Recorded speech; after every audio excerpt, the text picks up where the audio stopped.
বাণী প্রফুল্ল সমিতি পরিচালিত ৭৯তম বৎসরে বাগদেবীর আরাধনায় এবারের নিবেদন বৃন্দাবনে প্রেম মন্দির।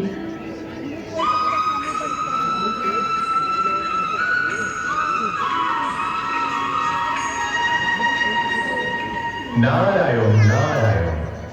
কি সংবাদ মহর্ষি নারদ? প্রভু, মানুষের লোভ, লালসা, পৈশাচী কামনা, হিংসা, ক্রোধ, প্ররোচনা, ভয় উন্কট বেড়ে গেছে। মানুষ যে অসুর হয়ে যাচ্ছে প্রভু।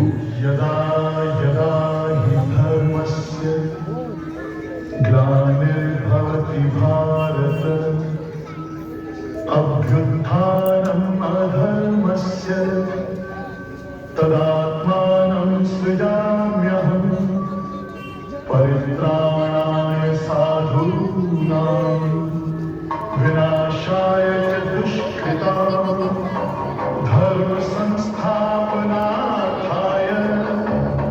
संभवामि।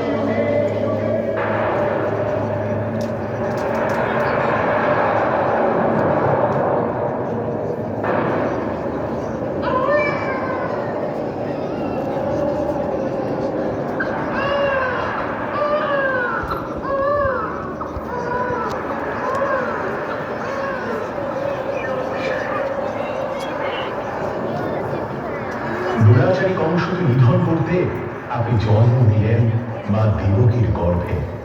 পিতা বাসুদেব ঝড় জলের রাতে মাথায় নিয়ে গমন করলেন কৃষ্ণে।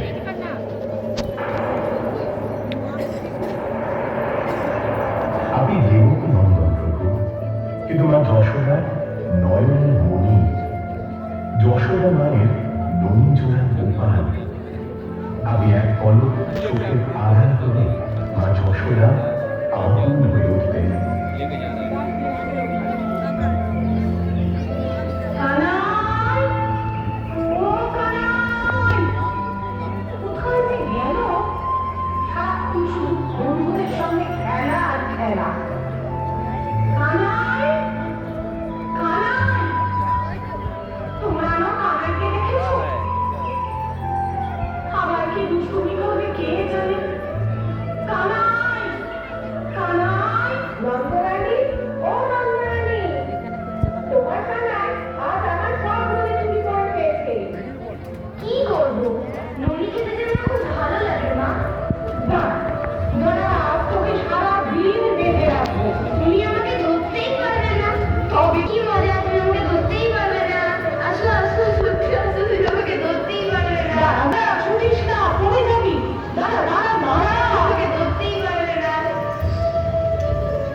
মহর্ষি, আমি কিন্তু শুধুই দুষ্টুমিই করতাম না। গোকুলকে রক্ষা করতে আমি দমন করেছিলাম কালিয়া নাগ। কি সর্বনাশ! কানাই, কানাই চলে আয় বাবা। কে কোথায় আছো? আমার কানাইকে বাঁচাও। কানাই চলে আয় বাবা, চলে আয়।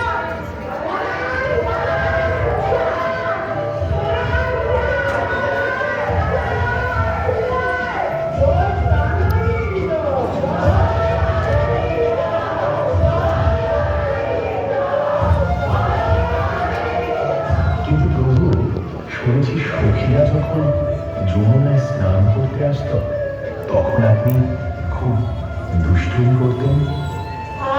কি ঠান্ডা জল! হ্যাঁ, ঠান্ডা জল। চলো যদি আমরা কি সাঁতার কাটি? সবাইকে সাঁতার কাটি। যমুনায় তো এনেছো, পাড়ে উঠে কি করবে? কানাই, ভাবিছে একটা ওদের কাপড় দিয়ে কেন নিচে রেখে দে বলছি। আমি কিন্তু নন্দরানীকে গিয়ে সারা বলে দেবো।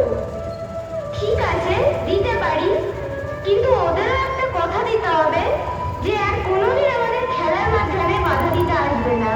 আচ্ছা বাবা, আচ্ছা, আমাদের ভাগ হয়েছে। এবার কাপড়গুলো দিয়ে তোরা যা বাবা। প্রভু, আপনি গোকুলে দুষ্টুমি যেমন করতেন তেমনি গোকুলকে সব বিপদ থেকে রক্ষাও করতেন। দেবরাজ ইন্দ্র একবার রুষ্ট হয়ে বজ্র বিদ্যুৎ সহ অবিরাম বর্ষণ করলেন। কানাই,